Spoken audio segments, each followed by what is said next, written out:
Hello hi everyone, मेरा नाम योगेश कुमार और आज नई क्लास के साथ हम लोग शुरुआत करेंगे। और क्लास रहने वाली है आपकी पॉलिनोमियल्स क्लास 10th। ठीक है ना।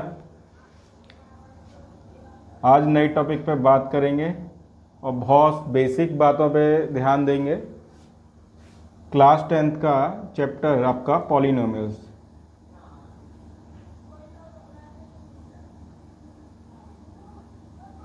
क्लास 9th में भी पॉलिनोमियल्स का है बेसिक, तो थोड़ा सा हम लोग 9th क्लास का भी बताएंगे। ठीक है ना। उसके बाद हम 10th क्लास का स्टार्ट करेंगे। ठीक है ना।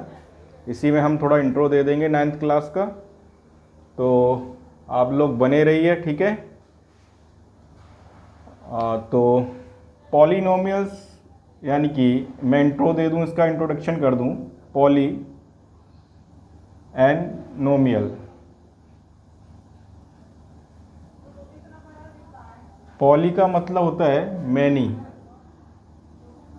और नोमियल का मतलब होता है टर्म्स।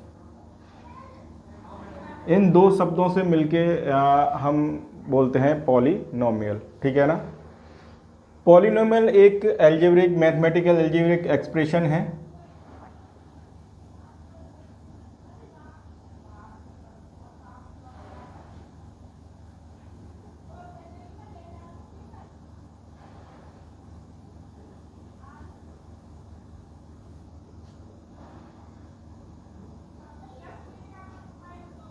ठीक है। Polynomial is a mathematical expression जिसमें इसकी स्टैंडर्ड फॉर्म में आपको बता दूं, a x power n plus a x n minus one plus a x n minus two dot dot dot. ठीक है ना। कुछ इस तरीके से इसकी पावर्स हैं। ठीक है ना।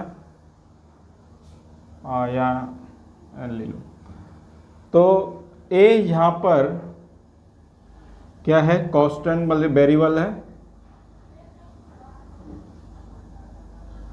मतलब कि रियल नंबर।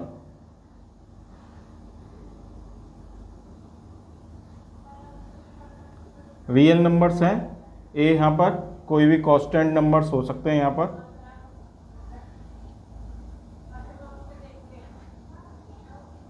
लाइक 2 हो सकता है, 3 हो सकता है, 1 हो सकता है, 5 हो सकता है, कुछ इस तरीके के नंबर हो सकते हैं यहाँ पर। ठीक है ना। यहाँ पर मैं लगा दूँ A1 A2 A3। ठीक है ना। तो मैं एक इक्वेशन आपको बता देता हूँ यहाँ पर, 2x square plus 3x plus 2 या माइनस ले लेता हूँ। ये एक क्वाड्रेटिक इक्वेशन है। तो यहाँ पर 2 3 जो 2 और यहाँ पर 3 माइनस 2 ये दिख रहे हैं आपको। एक तो ये नॉन नेगेटिव इंटीजर्स होते हैं,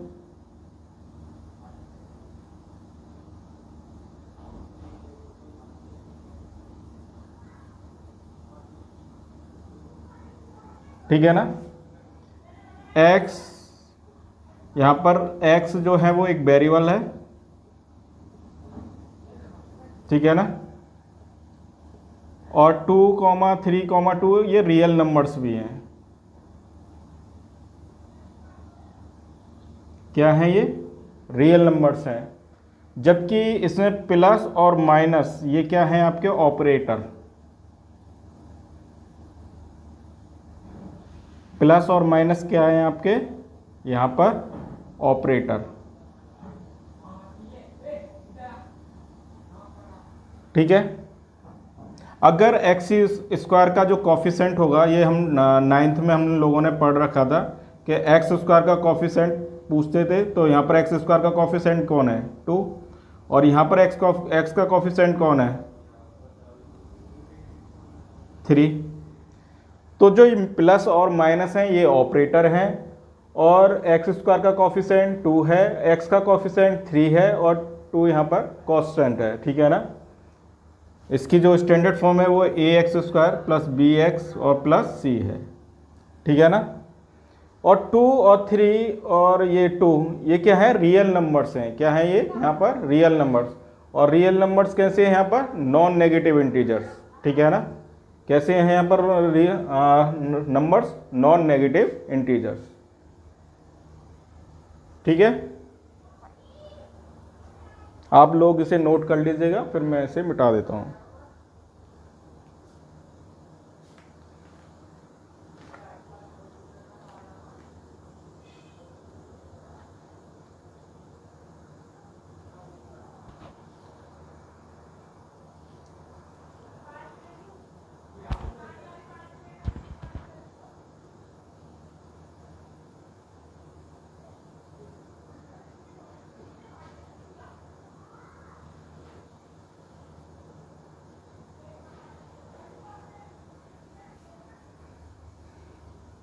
ठीक है, मिटा देता हूँ मैं इसे, इरेज कर देता हूँ।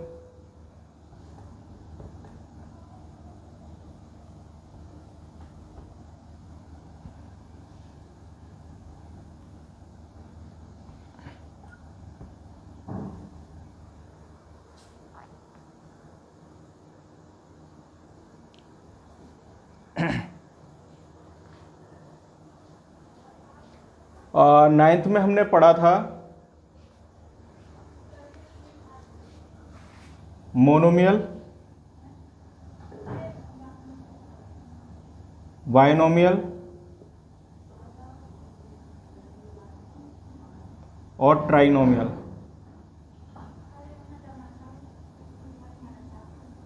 ये तीनों चीज़ें हमने पढ़ी थी, ठीक है ना। मोनोमियल में क्या है, एक सिंगल टर्म होती है, जैसे x है, 4x है, या x³ है, या 5x स्क्वायर है, कुछ इस तरीके की टर्म्स। ये सारी सिंगल टर्म्स हैं, इसलिए ये इनका नाम मोनोमियल्स है, ठीक है ना। बाइनोमियल्स में x+2 है, x² + 2 है, x³ + 3 है, कुछ इस तरीके से 5, 6, 7 कुछ भी हो सकता है। तो ये बाइनोमियल है, क्यों, क्योंकि यहाँ पर कितनी है, 2 टर्म्स हैं। यहाँ पर 2 टर्म्स हैं, जबकि यहाँ पर सिंगल टर्म्स हैं, ठीक है ना।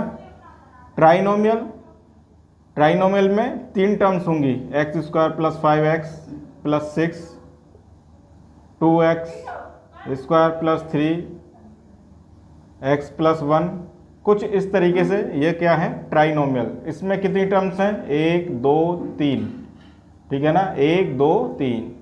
तो इसमें 3 टर्म्स हैं, ठीक है ना। अब बात कर लेते हैं, ये तो 9th क्लास में हमने पढ़ रखा था। आज बात करेंगे type of polynomials, type of polynomials. तो टाइप ऑफ पॉलिनोमियल्स की बात करेंगे तो पहला है लीनियर।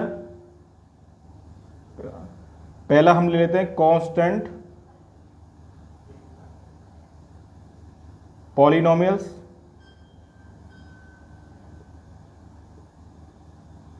फिर ले लेते हैं लीनियर,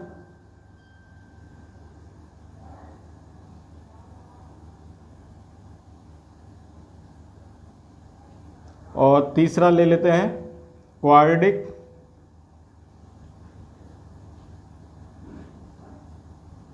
और चौथा ले लेते हैं हम लोग क्यूबिक। तो टाइप्स ऑफ पॉलिनोमियल्स के बारे में बताएंगे, कांस्टेंट पॉलिनोमियल, लीनियर पॉलिनोमियल, और क्वाड्रेटिक पॉलिनोमियल, और क्यूबिक पॉलिनोमियल, ठीक है ना। देखो, इसमें हमने मोनोमियल्स लिया था, बाइनोमियल्स लिया था, ट्राइनोमियल, तो इसमें टर्म्स थी। और इसमें क्या देखेंगे हम, इसमें देखेंगे आप वेरिएबल्स, ठीक है ना। अब देखो, कांस्टेंट पॉलिनोमियल है तो मैं ऐसे लिख सकता हूँ x0, 7x, 5x0, कुछ इस तरीके से।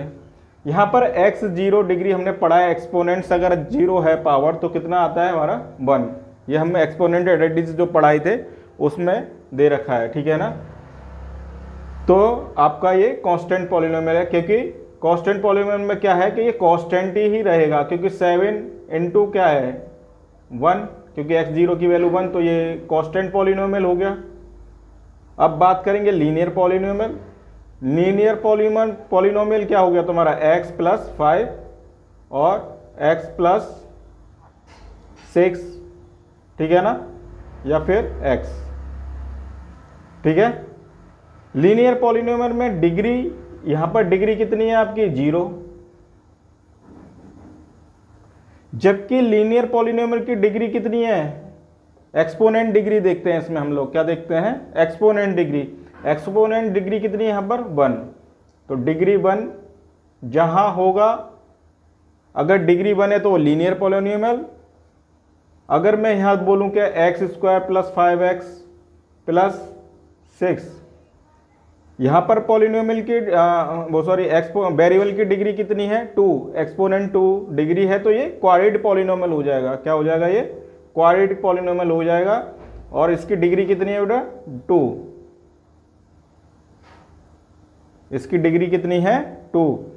Same cubic polynomial x cube plus 6x square plus 7x plus 3, इसकी हाईएस्ट डिग्री देखेंगे, इसकी हाईएस्ट डिग्री देखेंगे 2, और इससे पहले मैंने इसकी स्टैंडर्ड फॉर्म बताई थी, देखो 3 2 एक डिसेंडिंग ऑर्डर में चलता है, ठीक है ना। इसका जो मतलब कि जो वेरिएबल्स की पावर चलती हैं वो एक डिसेंडिंग ऑर्डर में चलती हैं। यहाँ पर 2 1, ठीक है, और यहाँ पर 0, यानी कि x 0 ही लिख लेता हूँ तो भी 1 होगा ना, और 2 ऐसे यहाँ x 0, तो देखो 3 2 1 0 2 1 0, ठीक है ना, यहाँ 1 और 0, ठीक है ना। कांस्टेंट है ये, तो भाई 3 यहाँ कांस्टेंट है, 6 यहाँ तो कांस्टेंट है, 5 भी यहाँ कांस्टेंट है।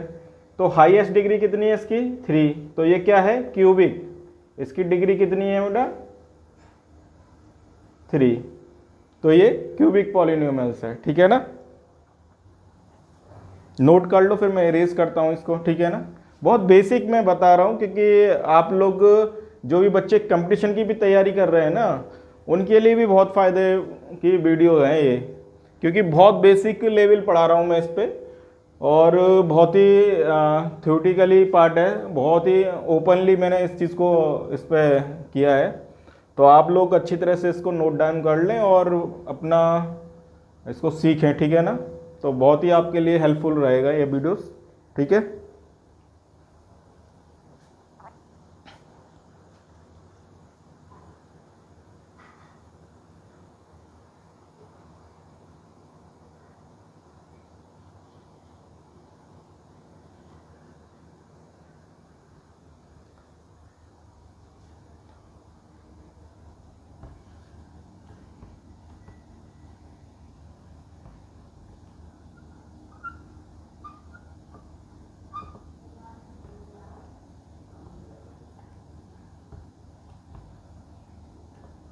अब बेटा ये देखेंगे कि नॉट पॉलिनोमियल कौन से होते हैं। अभी तक तो हमने पॉलिनोमियल्स के बारे में पढ़ा था, अब ऐसे कौन से पॉलिनोमियल्स नहीं होते हैं उसके बारे में पढ़ाएंगे, ठीक है ना। तो नॉट पॉलिनोमियल्स के बारे में बात करेंगे।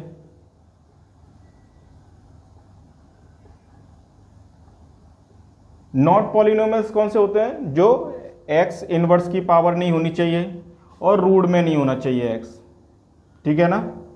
एक तो ये नहीं होना चाहिए और एक ये नहीं होना चाहिए, ठीक है ना तो इनवर्स में एक्स होना चाहिए और ना रूट में एक्स होना चाहिए। तो ये नॉट पॉलिनोमियल्स हैं। मैं इक्वेशन बना के देता हूं आपको, 3 रूट एक्स प्लस 5 दे दो, तो ये पॉलिनोमियल नहीं है। अगर मैं यहां पर ही दे दूं 2x cube plus 6x plus 2, या कोई भी दे देता हूं, और यहां पर मैं ले लेता हूं पावर x4, तो भी नहीं है ये पॉलिनोमियल्स, ठीक है ना। तो ये पॉलिनोमियल्स नहीं है, ठीक है ना। अगर रूट में आता है वेरिएबल तो ये पॉलिनोमियल नहीं है। इनवर्स में अपॉन में आता है पॉलिनोमियल, वो सॉरी वेरिएबल, जो एक्सपोनेंट्स पावर अगर उसकी न्यूमरेटर से ज़्यादा है डिनोमीटर में, ध्यान देना न्यूमरेटर से ज़्यादा है डिनोमीटर में पावर, जैसे यहाँ 3 है यहाँ 4 है तो ये इन्वर्स में ही रहेगा, तो ये भी पॉलिनोमियल नहीं है। और एक और जैसे क्वेश्चन मैं दे देता हूँ, जैसे आपको यहाँ पर दे देता हूँ एक्स स्क्वायर या x cube plus 3x square plus 2x ले लिया। अब यहाँ पर देखना, अब मैंने यहाँ ले लिया x, तो इसकी हाई डिग्री कितनी है 3 और इसकी हाई डिग्री कितनी है 1, ठीक है ना। तो सॉल्व करेंगे तो क्या मिलेगा मेरे को, x square plus 3x plus 2, तो ये पॉलिनोमियल में हो जाएगा, ठीक है ना, क्योंकि इससे डिग्री इसकी कम है और यहाँ कोई कांस्टेंट टर्म भी नहीं है, ठीक है ना। मतलब कि लास्ट डिग्री तक इसका बैलेंस रहना चाहिए, ठीक है ना। तो ऐसा क्वेश्चन बने पहले ऐसे चेक कर लें, कहीं ऐसा तुमने ये देखा कि यहाँ पर 1/x है, अपॉन x में है तो ये पॉलिनोमियल नहीं है, मगर उसको आप क्या कर लें, उसको फ्रैक्शनलाइज कर लें और उसको कैलकुलेट कर लें वैल्यूज़ को, तो क्या पता वो पॉलिनोमियल ही हो, ठीक है ना।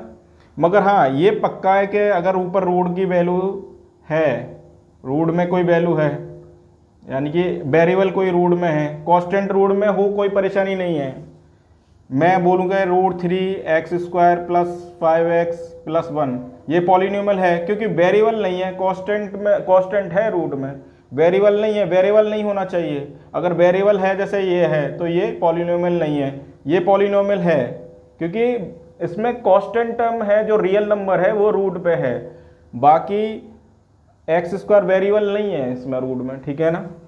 तो आप ये पहचान सकते हैं, ठीक है ना। तो मैंने आपको पहचान बता दी, एक तो इन्वर्स में नहीं होना चाहिए और एक रूट में नहीं होना चाहिए, चाहे कांस्टेंट टर्म हो रूट में तो कोई फर्क नहीं पड़ता है, ठीक है ना। या मैं बोलूँ कि 3/2x square plus 5x plus 1, या यहाँ भी ले लूँ तो भी कोई वो नहीं है, ये भी पॉलिनोमियल है, ठीक है ना। अगर मैं फ्रैक्शन में भी वैल्यू ले लेता हूँ ये पॉलिनोमियल है, ठीक है ना। मगर हाँ जैसे ये रूट में है या फिर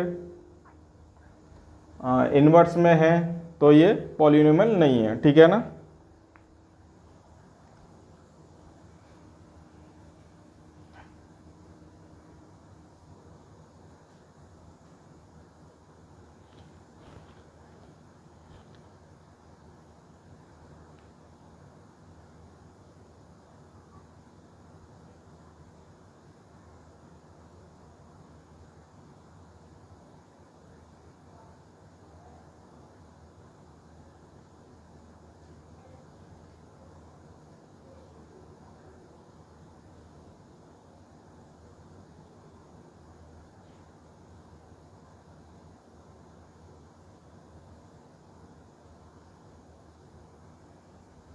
ठीक है, इरेज कर देता हूँ मैं इसे।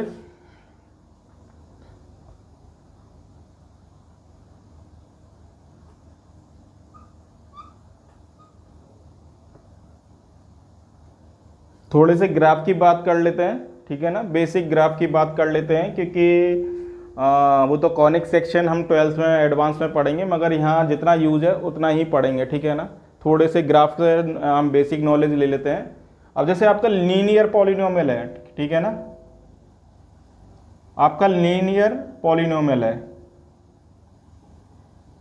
इसका ग्राफ कैसा होगा लीनियर पॉलिनोमियल का, y बराबर x है, यानी कि 1 डिग्री है, लीनियर है, तो इसका ग्राफ कौन सा होगा भाई, कांस्टेंट का तो कोई ग्राफ होगा नहीं, लीनियर पॉलिनोमियल का होगा, तो इसका ग्राफ कैसा होगा आपका y बराबर x का, इस तरीके से।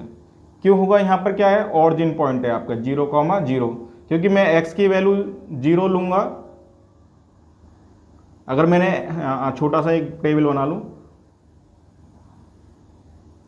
x और y, अगर मैंने x की वैल्यू 0 ली तो y की वैल्यू भी क्या मिलेगी मेरे को 0, तो ये ऑरिजिन पॉइंट मिलेगा, तो स्ट्रेट लाइन मिलेगी, इसमें क्या मिलेगी बेटा, स्ट्रेट लाइन, तो ये लीनियर इक्वेशन है, ठीक है ना। इसमें आपको क्या मिलेगी, स्ट्रेट लाइन। बेटा लाइट चली गई थोड़ी सी, दिख रहा है क्या, मैं देखूं थोड़ा सा, हाँ दिख तो रहा है थोड़ा सा, इसी को थोड़ा पूरा कंप्लीट कर लेते हैं थोड़ी क्लास को और हैं। अब लीनियर पॉलिनोमियल 0,0, ठीक है ना, तो ये स्ट्रेट लाइन है, अब मैं क्वाड्रेट ले लूँ,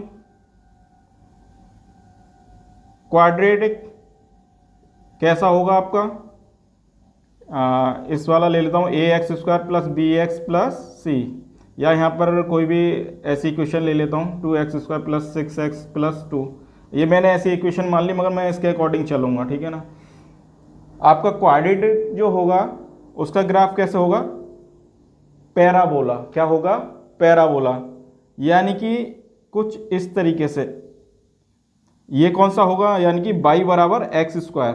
भाई डिग्री कितनी है 2, तो ये क्वाड्रेट हुआ, और क्वाड्रेट हुआ तो ये इसका ओरिजिन पॉइंट मिल जाएगा 0,0। यहाँ भी मैं अगर x की वैल्यू 0 लूँगा तो मेरे को y की वैल्यू भी क्या मिलेगी 0, तो ये इसका ओरिजिन पॉइंट है। मगर ये पैराबोलिक बनेगा, क्या बनेगा, पैराबोलिक, क्योंकि इसके रूट्स फाउंड करेंगे तो हमें 2 रूट्स मिलेंगे, ठीक है ना। क्या मिलेंगे इसमें तो 1 रूट मिलेगा। भाई y बराबर x है तो 1 रूट मिलेगा, इसमें 2 रूट्स मिलेंगे। एट मोस्ट बोल देता हूं मैं, एट मोस्ट 2 रूट्स, ठीक है ना। जब हम फैक्टराइजेशन करेंगे किसी का तो यहाँ पर जो क्वाड्रेटिक इक्वेशन के उसके 2 ही रूट होते हैं, जैसे x-3 निकल आया, x-2 निकल आया, ठीक है ना। यहाँ पर 2 रूट्स मिलेंगे आपको, क्वाड्रेट में 2 ही रूट्स मिलते हैं हमको। इसके हम फैक्टर करेंगे तो एक करके बता दूं मैं आपको फैक्टर। मैं देखो ऐसे बता देता हूँ, x² माइनस 5x प्लस 6 ले लेता हूँ, तो 3 2 6, x² minus 3x minus 2x plus 6, तो x कॉमन लिया, x माइनस 3 माइनस 2 कॉमन लिया, x माइनस 3, तो यहाँ से मेरे को मिला x माइनस 3 और एक ब्रैकेट में मिला x माइनस 2, ठीक है ना। देखना इसके 2 रूट ही तो मिले हैं क्वाड्रेटिक इक्वेशन के, तो x बराबर 3 और x बराबर 2, इसी को जीरोज बोलते हैं, ठीक है ना। इसके 2 जीरोज निकल आए, तो ये कहाँ पर लाई करेगा, तो इस मतलब कि इसका ग्राफ थोड़ा सा चेंज बन जाएगा। x की वैल्यू 2 और x की वैल्यू 3 पे हम देखेंगे, ठीक है ना। मतलब कि इनको अगर हम ये रखते यहाँ पर रखते हैं तो इसके क्या हो जाएगा, एक्सप्रेशन 0 हो जाएगा, तो क्या बनेगा, पैराबोलिक, ठीक है ना। तो मैंने बताया क्वाड्रेटिक इक्वेशन का ये एक छोटा सा पॉइंट है, इसके थोड़ा सा बन जाएगा, कुछ इस तरीके से बन जाएगा। मतलब 2 और 3 जैसे यहाँ पर दोनों ही पॉजिटिव हैं, इसका ग्राफ ऐसे ही बनेगा, मतलब कि ऐसे बनेगा, दोनों एक्स एक्सिस पॉजिटिव है ना, जैसे ये 2 है यानी कि ये 3 है, कुछ इस तरीके से बन जाएगा इसका, ठीक है ना ग्राफ। तो 2 रूट्स निकलेंगे इसमें, तो ये पैराबोलिक। तो अभी मैं एक और बता देता हूं आपको क्यूबिक का, ठीक है ना। क्यूबिक का देख लेते हैं हम लोग, y बराबर x3, ठीक है ना। इसका भी मैंने ऑरिजिन पॉइंट ले लिया 0,0। बेटा इसकी जो शेप होगी वो एस टाइप की होगी, एस टाइप की, और 180 डिग्री पे ये रोटेशन करेगा। जो क्यूबिक है ना आपका वो 180 डिग्री पे रोटेशन करेगा, और ये पैराबोलिक है। और ये शर्त ये है यहाँ पर, अगर पहले मैं इसको थोड़ा सा और क्लेरिफाई कर लूँ, ठीक है ना, पैराबोला को इसको मिटा दूँ। सुनो, अगर इसमें ये जो a है ये डिपेंड करेगा, मतलब कि अगर a इनके मतलब कि ग्रेटर 0 है, अगर a क्या है 0 से बड़ा यानी पॉजिटिव है, तो ये अपवर्ड डायरेक्शन में होगा। पैराबोला की जो डायरेक्शन होगी वो क्या होगी, अपवर्ड होगी, ठीक है बेटा। अगर a लेस देन 0 होगा, यानी कि माइनस ही वैल्यू होगी, कोई भी वैल्यू होगी वो माइनस होगी, तो क्या बनेगी, वो डाउनवर्ड डायरेक्शन में बनेगा ग्राफ, ठीक है ना, डाउनवर्ड डायरेक्शन में बनेगा। पैरा कैसा बनेगा, डाउनवर्ड डायरेक्शन में, ये तो अपवर्ड में बनेगा। कब, जब 0 से a बड़ा हो, पॉजिटिव हो यानी कि, और ये कब, जब a लेस देन 0 हो, मतलब कि 0 की बड़ी 0 की जो वैल्यू हो वो a से बड़ी हो सकता है नेगेटिव भी होगा तो ये उल्टा ही बनेगा, ठीक है ना। तो ये डाउनवर्ड ओपन है और ये अपवर्ड ओपन है, ठीक है ना। ये पैराबोला अपवर्ड ओपन है और ये पैराबोला डाउनवर्ड ओपन है, ठीक है ना। अब बात कर रहे थे हम y बराबर एक्स की, और इसका कैसा शेप होता है एस, और 180 डिग्री पर ये क्या करता है रोटेशन करता है, या ऐसे करे या फिर ऐसे करे, ठीक है ना। एस डंबल शेप का मतलब कि होता है। आपसे पहले उतार लो ये, थोड़ा मैं फिर इरेज कर लेता हूँ, बोर्ड थोड़ा सा छोटा होने के कारण।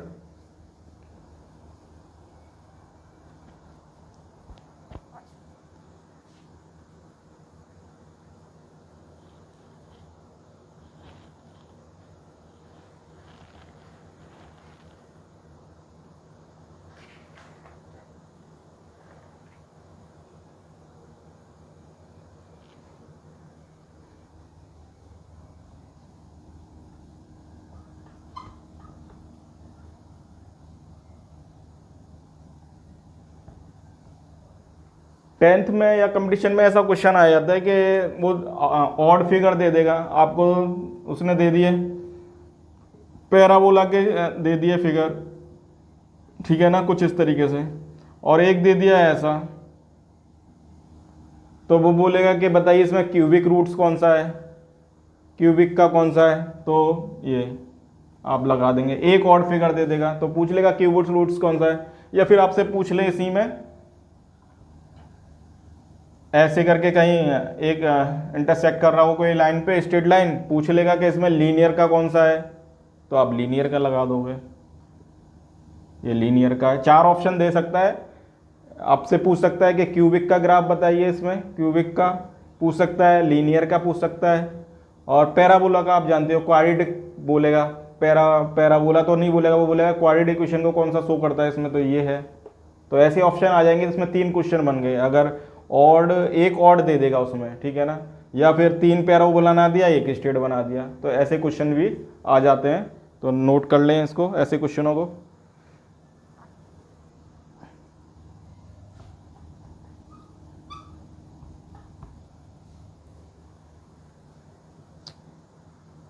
तो थोड़ा पैराबोला में और बात कर लें।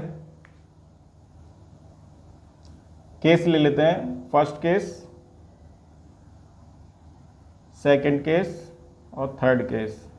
3 केस ले लेते हैं पैराबोला के, ठीक है ना।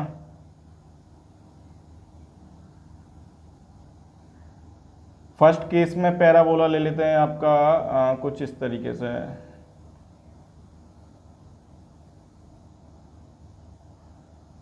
ठीक है ना।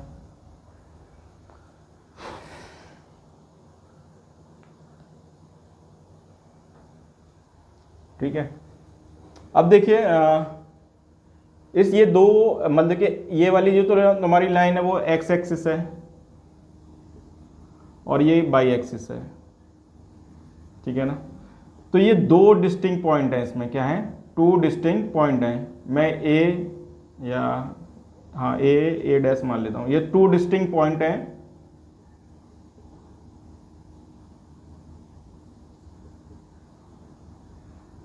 क्या है ये, 2 डिस्टिंक्ट पॉइंट है एक्स एक्सिस पर, तो ठीक है ना। तो ऐसे ही सेकंड केस में ले लेता हूं मैं।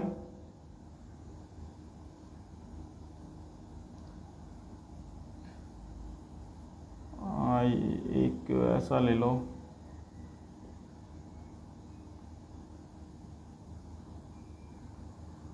और तीसरा केस ले लो, तीनों एक ही साथ समझा देते हैं।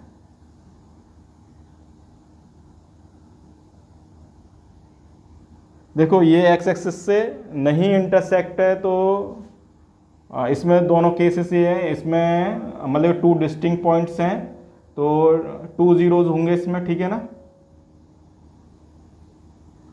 ये एक ही मतलब एक ही पॉइंट पे इंटरसेक्ट कर रहा है, एक ही पे टच कर रहा है, तो खाली इसमें जीरोज हो जाएगा, कॉन्सिडेंट पॉइंट है ये।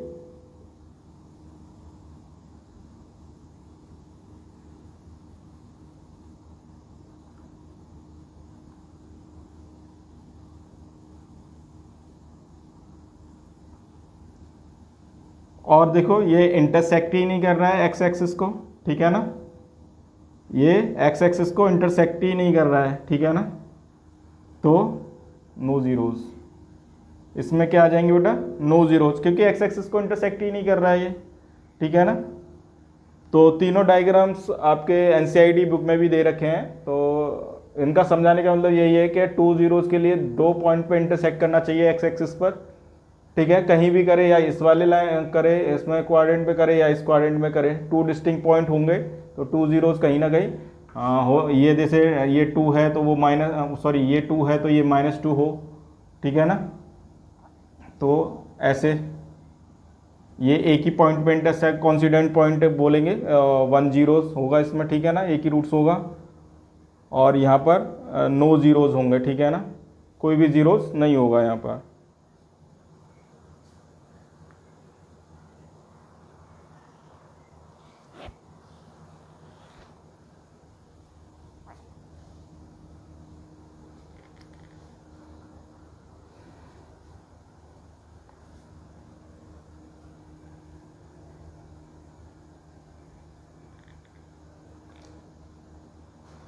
तो एक तो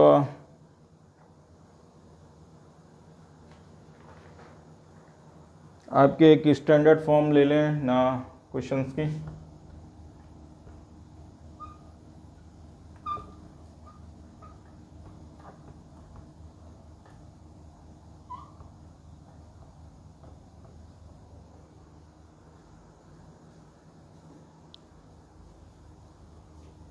अब जैसे अल्फ़ा इंटू बीटा की बात करेंगे, इसमें आपके ये 2 रूट्स ले लेते हैं और क्वाड्रेटिक इक्वेशन बनाते हैं हम लोग, ठीक है ना। तो ये 2 रूट्स हैं, मैंने ले लिए x माइनस अल्फ़ा और x माइनस बीटा, ये 2 रूट्स ले लिए मैंने, ठीक है ना। तो मैंने k कांस्टेंट मान के इनका मल्टीप्लाई करा देता हूँ मैं अंदर, ठीक है ना। x माइनस अल्फ़ा, यहाँ पर k कांस्टेंट कुछ भी हो सकता है, 1 2 3 5 6 जो भी है, k मान लिया मैंने अभी के फिलहाल, x माइनस बीटा, ठीक है ना। मैं मल्टीप्लाई करूंगा इसका, एक्स स्क्वायर आ जाएगा, फिर अल्फ़ा का करूंगा माइनस अल्फ़ा एक्स आ जाएगा, फिर मैं माइनस बीटा एक्स का करूंगा, ठीक है ना, बीटा का, फिर minus alpha beta, minus minus plus हो जाएगा तो अल्फ़ा बीटा। तो के एक्स स्क्वायर, यहाँ से माइनस एक्स कॉमन ले लिया, क्या बचा, अल्फ़ा प्लस बीटा, और प्लस अल्फ़ा इंटू बीटा, ठीक है ना। ये स्टैंडर्ड फॉर्म बन गई। अब तुम्हारे एनसीईआरटी में क्वेश्चंस होंगे, जैसे 1,4 दे दिया यहाँ पर, तो बोल दिया कि sum of zero and product, ऐसा क्वेश्चन है ना तुम्हारे एनसीईआरटी में। तो यहाँ पर रख दो, तो हमको ये जैसे कोई रूट्स हैं तो आपको मिल जाएंगे। तो ये सम का है, अल्फ़ा प्लस बीटा है ये यहाँ पर, और ये अल्फ़ा और बीटा है ना एनसीईआरटी में ऐसे क्वेश्चंस। ये बोल रहा है वो सम ऑफ ज़ीरो एंड प्रोडक्ट, ठीक है ना। तो मैं रख देता हूँ यहाँ पर इस वाला इक्वेशन में, तो मैं पहले ऐसे लिख लेता हूँ, x square minus x, alpha plus beta बराबर क्या रख लेता हूँ यहाँ पर 1 प्लस, और अल्फ़ा बीटा की वैल्यू क्या रख लेता हूँ 4। तो ये इक्वेशन मिल गई आपको, x square minus x plus 4, ठीक है ना। ऐसे एक और क्वेश्चन ले लो, 1/1, एक क्वेश्चन ऐसा है ना आपके में 1,4 माइनस 1/4, कुछ इस तरीके का, ऐसे ही रख लो। ये सम ऑफ जीरोज, मतलब कि sum of zeros and product alpha plus beta, और ये अल्फ़ा इंटू बीटा यहाँ रख दो, एक्स स्क्वायर माइनस 1/4 और ये एक्स और माइनस 1/4, ठीक है ना। एक ये बन गया, इसको थोड़ा सा फ्रैक्शनलाइज कर लो, इसके नीचे 1 मान के इसका एलसीएम कर लो, 4x स्क्वायर माइनस यहाँ तो आएगा x और यहाँ -1/4, ठीक है ना। ऐसे कर लेते हैं। तो अब हम लोग इसके आगे प्रैक्टिस क्वेश्चंस कराएंगे, ठीक है ना। अभी आपको जितना भी मैंने पॉलिनोमियल्स के बेसिक्स सारा समझा दिया चैप्टर के बारे में, तो होपफुली आप लोग देखें, बहुत ही अच्छा बताया, जितना भी मैंने बेसिक इसमें बताया है आप लोगों को समझ में आ जाएगा। तो और बच्चों को शेयर कर दीजिएगा जो क्योंकि बहुत बेसिक है, मैं बताऊं आपको। और ये कंपटीशन वाले बच्चों के लिए तो बहुत ही हेल्पफुल रहने वाला है, जिनका 10th काफ़ी पहले पढ़ लिया है, उसके बाद आप कोई कंपटीशन की तैयारी कर रहे हैं। तो बेसिक बताया बहुत, और इसके बाद मैं जो क्वेश्चन कराऊंगा बिल्कुल 2 कॉपी इसी पे आपको बेसिस मिलेंगे इस फॉर्मूले पे, ठीक है ना। तो thank you, keep watching this video.